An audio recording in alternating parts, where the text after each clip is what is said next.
Welcome to Deepik boost hashtag learning made simple. मैं हूँ आपका मेंटर सौरभ कुमार।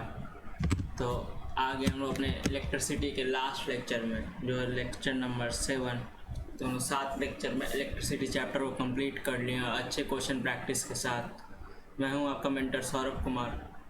तो चलिए हम लोग शुरू करते हैं अपने लास्ट टॉपिक पे इलेक्ट्रिसिटी चैप्टर का। ये छोटा सा टॉपिक है, इसे क्वेश्चन कभी कभी आ जाता है, तो चलिए हम लोग इसे पढ़ लेते हैं। Heating effect of current. Heating effect of current. अब heating of effect of current क्या होता है? तुम लोग भी कभी देखा होगा नॉर्मल में किसी भी एप्लीकेंसेस को तुम लोग यूज़ करते हो तो देखते हो हीट हो जाता होगा, या तुम अपने फ़ोन के चार्जर को या लैपटॉप के चार्जर को चार्ज करते हो तो लैपटॉप का चार्जर हीट हो जाता होगा। तो उसी कारण क्या हो जाता है, वो हीटिंग इफेक्ट ऑफ करंट। देखो यहाँ पिक्टोरियल व्यू भी है, जहाँ पानी का जो इंडक्शन जो होता है हमारा पानी गर्म करने वाला, वो भी हीट होकर पानी को गर्म कर देता है। देखो हीटिंग इफेक्ट ऑफ करंट होता क्या है? When an electric current is pass through high resistance wire, जब इलेक्ट्रिक करंट को हाई रेसिस्टेंस वायर पे पास कराया जाता है। एग्जाम्पल है नाइक्रोम वायर, जिसका बहुत हाई रेसिस्टेंस होता है। The resistance wire become very hot and produce heat. Resistance wire heat हो जाता है और हीट प्रोड्यूस करने लगता है, इसी को कहते हैं हीटिंग इफेक्ट ऑफ करंट। तुम ही सोचो किसी भी वायर को या किसी भी चीज़ को ज़्यादा काम कराते हो या वर्क करती भी ज़्यादा देर तुम यूज़ करते हो तो देखते हो टीवी हीट हो जाता होगा। तो यही है हीटिंग इफेक्ट ऑफ करंट। ठीक, ये मेन है आपका जूल्स लॉ ऑफ हीटिंग, ये पूछ लेता है एग्जाम में ये चीज़, Joule's law of heating. Joule's law of heating है क्या? According to Joule's law of heating, ठीक, the heat produce in a wire is directly proportional to the square of current। एक मिनट, स्क्वायर ऑफ करंट, ये कुछ नहीं है, misprint हो गया। The heating effect of wire is directly proportional to square of current. दूसरा resistance of the wire, तो R हो गया। And time for which the current is passed, और कितना टाइम के लिए करंट को पास करता है। ठीक, तो जूल्स लॉ ऑफ हीटिंग का फॉर्मूला क्या बना अपना? देखो पहले तो हमारा हो गया heat is directly proportion to I square, equation 1 देख लो, द स्क्वायर ऑफ करंट। तो दूसरा क्या हुआ, heat is directly proportion to R, resistance of the wire second. और थर्ड क्या है, टाइम, तो heat is directly proportion to time, ये हो गया सेकेंड, ये हो गया थर्ड। फ्रॉम 1, 2 एंड 3 क्या बोल सकते हैं, यहाँ पे प्रोपोर्शनैलिटी साइन हटाने के लिए कांस्टेंट का वैल्यू 1 ले लेते हैं। ठीक, तो ये चीज equal to I square R T, ये हो गया हमारा formula, H equal to I square R T. यही है हमारा जूल्स लॉ ऑफ हीटिंग। ठीक, तो यहाँ पे देखो आई क्या हो गया, यहाँ पे करंट इन एम्पियर, ठीक, आर क्या है, रेसिस्टेंस इन ओम, ओम में लेना है। ठीक, और टाइम क्या है, टी क्या है, टाइम, और टाइम किस में लेंगे, सेकेंड में। सबका गौर करना एक बार, हम लोग सबका ऐसा यूनिट यहाँ पे लिए हैं, जितना देखो करंट का ऐसा यूनिट एम्पियर होता है वो लिए, रेसिस्टेंस का ओम होता है वो लिए, टाइम का सेकंड होता है तो ये लिए। तो क्या हो गया हमारा फार्मूला, हमारा फार्मूला आया heat equal to I square R. यहाँ पे ये क्या है, हीट। तो चलो आगे बढ़ते हैं, क्वेश्चन करते हैं। क्वेश्चन नंबर 1 आज का, the potential difference of 220 volt 250 volt is applied across resistance of 500 ohm in an electrical iron. ठीक, तो पहला लाइन से हमें क्या मिला, भी मिला, 250 वोल्ट, रेसिस्टेंस मिला 500 ओम, हमको क्या फाइंड करना है, करंट। ठीक, फाइंड क्या करना है, I and heat produce in joule in 10 second. तो टाइम हमें कितना है, 10 सेकेंड। अब दूसरा क्या फाइंड करना है, हीट। तो हम लोग आई कैसे निकालें, यहाँ पे ओम्स लॉ से निकाल लेंगे। देख रहे हो टॉपिक कितना इंटरकनेक्टेड है। तो V equal to I R by Ohm's law.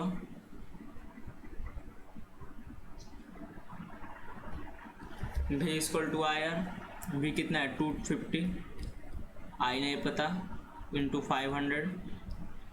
तो आई कितना आ गया हमारा 1/2 एम्पियर। अब जूल्स लॉ ऑफ हीटिंग से हीट निकाल लेंगे हम लोग। ऐसे लिखना, as since we know that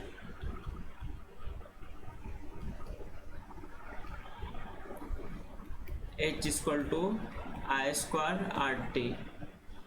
देख लो हमारा फार्मूला आया था H equal to I square R T, उसी को यूज़ किया है।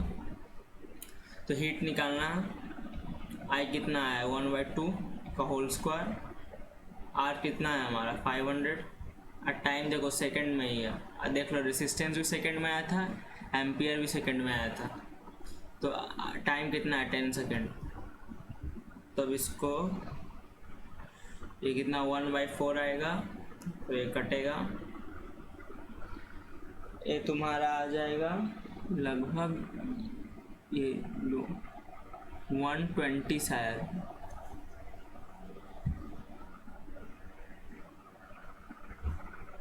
वन 120 नहीं, ज़्यादा आएगा ये। एक मिनट, इतना ही कुछ आंसर आएगा, 250 जूल्स आया, 1250 जूल। ये तुम कैलकुलेट कर लेना, इतना हमारा आंसर आ जाएगा।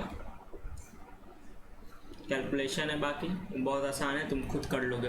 देखो ये हुआ कैसे, फिर से मैं समझाता हूँ, एक मिनट। जिसको पहला बार में समझ में नहीं आया है वो अब वाइट इंक को फॉलो करना है, मैं बोलता जाऊँगा, समझते जाना, वाइट इंक को देखना बस।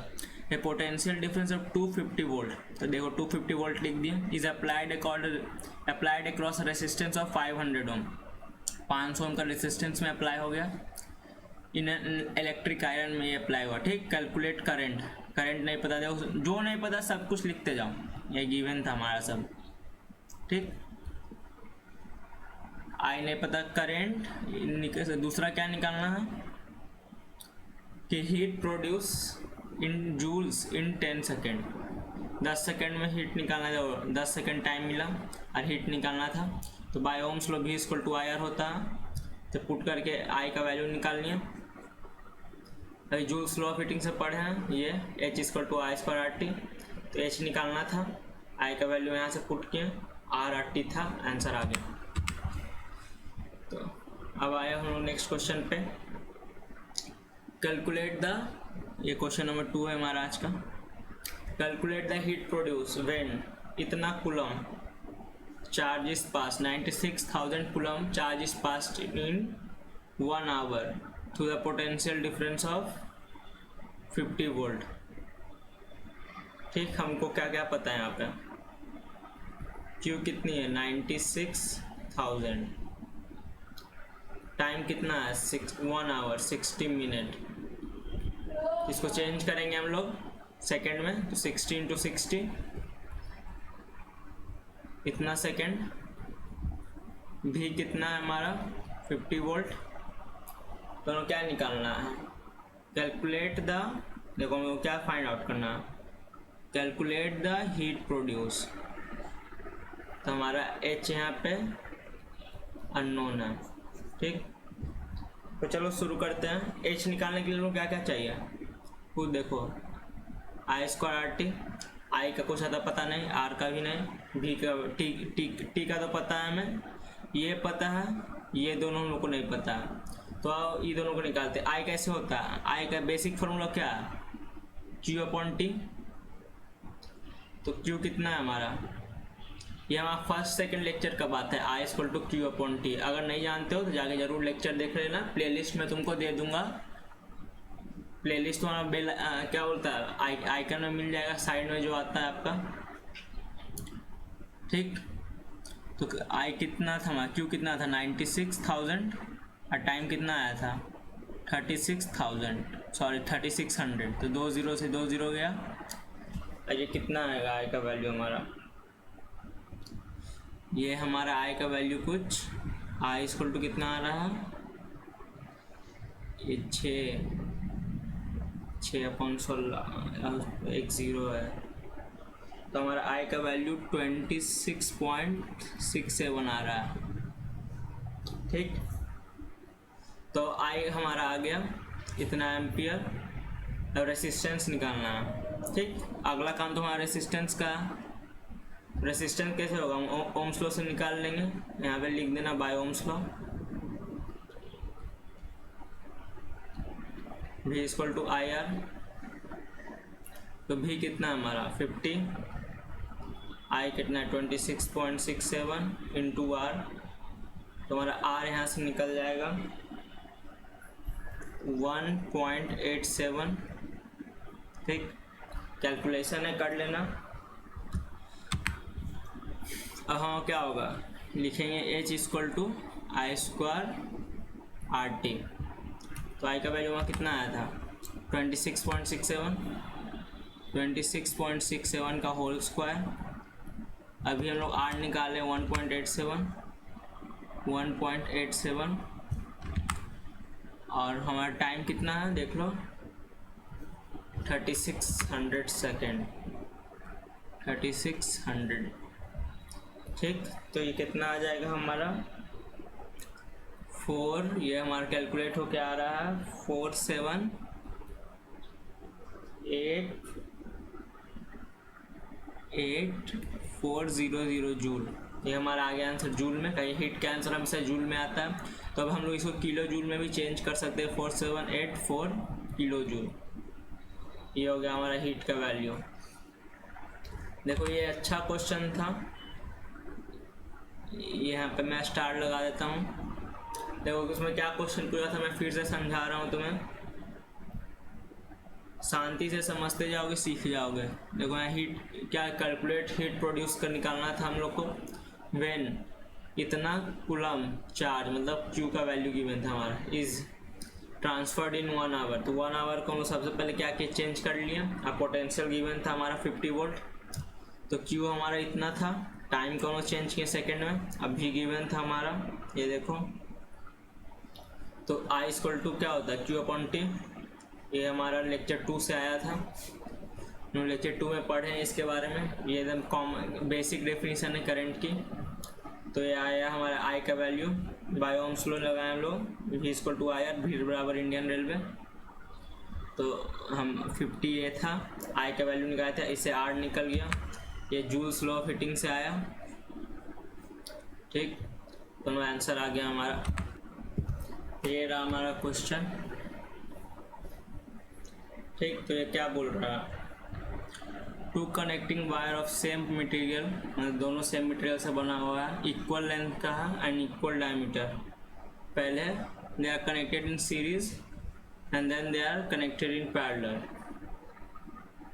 इन a circuit along the same potential difference, मतलब भी सेम है। तो क्वेश्चन क्या पूछा, find the ratio of heat produce in series and parallel combination would be. तो उसका हमें रेशियो निकालना है।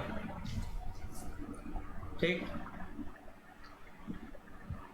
तो पहले हम लोग सीरीज ले लेते हैं। सीरीज में क्या होगा, पहले आई निकालते हैं। आई क्या होगा V upon R of series. हम लोग क्या करते हैं, यहाँ पे रेसिस्टेंस क्या मान लेते हैं, X मान लेते हैं दोनों का, R1 का भी और R2 का भी X मान लेते हैं। सीरीज में क्या होता है, R सीरीज क्या होता है R1 प्लस R2। ये 2-3 कॉन्सेप्ट को मिला के ये क्वेश्चन, इसलिए मैंने इसे लिया है। तो 2x हो जाएगा तो हमारा आई कितना हो गया यहाँ पे V/2x। ठीक, तो अब देखो हमारा क्या हो गया, हीट कितना हो जाएगा, हीट होगा I² RT। तो आई कितना है हमारा V/2x का होल स्क्वायर, आर कितना है हमारा 2x, और टी को टी रहने दो। H ऑफ सीरीज आ गया हमारा, सीरीज का हमारा H ये आ गया। चलो पैरेलल का निकाल लेते हैं। पैरेलल में क्या होगा, R 1/r ऑफ पैरेलल क्या होता है 1/r1 प्लस 1/r2, यही होता है ना, 1/x plus 1/x equal to 2/x। तो RP क्या होगा हमारा 1/RP कितना आ गया हमारा 2/x, RP कितना आ गया हमारा तुम ही बताओ x/2। तो ये हमारा आ गया। अब यहाँ पे हीट क्या होगा, पहले हीट की निकालने के लिए क्या हम लोग करेंगे, आई निकाल लेते हैं। आई क्या होता है V/r, V तो कॉमन है, यहाँ R पैरेलल हो जाएगा। ठीक, तो V/r कितना है x/2, x/2 क्या हो जाएगा, मतलब 2 ऊपर मल्टीप्लाई हो जाएगा। आई हमारा ये आया। तो हीट क्या होगा पैरेलल का I² R parallel of time. तो आई कितना है हमारा 2V/x का होल स्क्वायर इंटू RP क्या है x/2 into T R parallel. हमें क्या पूछा है, रेशियो पूछा है। रेशियो किसका पूछा है, series and parallel, series upon parallel का रेशियो पूछा है। ये हम लोग पहले सिंप्लीफाई कर लेते हैं। ये कितना होगा अपना 4p² upon x² into x/2 into T. इससे ये गया 2, इससे ये गया। तो हमारा HP का वैल्यू कितना आ गया, HP क्या heat in parallel 2V² upon x। और सीरीज में क्या आया हमारा पैरेलल, इस सीरीज का हम लोग वैल्यू निकाल लेते हैं, थोड़ा सिंप्लीफाई कर लेते हैं। तो V² 2x अपॉन टी आ जाएगा। तो हाँ रेशियो पूछा है, हम रेशियो यहाँ फाइंड कर लेते हैं। रेशियो क्या है HS अपॉन HP निकालना है। तो HS क्या है अपना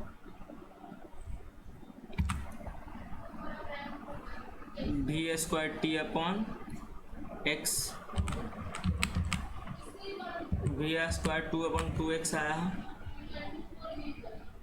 और इसको किससे डिवाइड करना, हमको इससे डिवाइड करना है 2V² upon x, 2V² upon x इससे डिवाइड हो जाएगा ये। तो ये इससे पूरा गया, ये इससे गया, तो 1/4 आएगा। 1/4 हमारा C ऑप्शन है। तो आंसर इज C। हम लोग 3 क्वेश्चन किए हैं, तीनों बहुत अच्छा क्वेश्चन था। क्या था पहला, फिर से समझाता हूँ, समझना। एक बार में तो हमारी गाड़ी आगे बढ़ती ही नहीं है। तो देखो क्या था, पहला हम लोग एक क्वेश्चन था जिसमें 2 वायर था, उसको एक बार सीरीज में लगाया गया, एक बार पैरेलल में लगाया गया। तो सीरीज में क्या होगा, पहले हम आई निकाल लिए, कितना करंट पास हो रहा होगा इससे V/R सीरीज। R सीरीज क्या होता है R1 प्लस R2, हम लोग x मान लिए यहाँ पे, लेट ये दोनों सेम होगा। तो I आ गया, H सीरीज I² RT। तो हमारा उससे निकल गया H का वैल्यू सीरीज का, और सही हम लोग पैरेलल का निकाल लिए सेम, और दोनों का रेशियो ले लिए। ये हो गया हमारा आंसर यहाँ पे। चलो हम लोग कुछ थ्योरेटिकल पार्ट में आ जाते हैं। ये हमारा लास्ट टॉपिक है, फिर चैप्टर हमारा ख़त्म हो जाएगा। एप्लीकेशंस क्या होती है जूल्स लॉ ऑफ हीटिंग की, या हीटिंग इफेक्ट ऑफ करंट की। ठीक, पहला application, the heating effect of current is utilize in working of electrical heating appliances.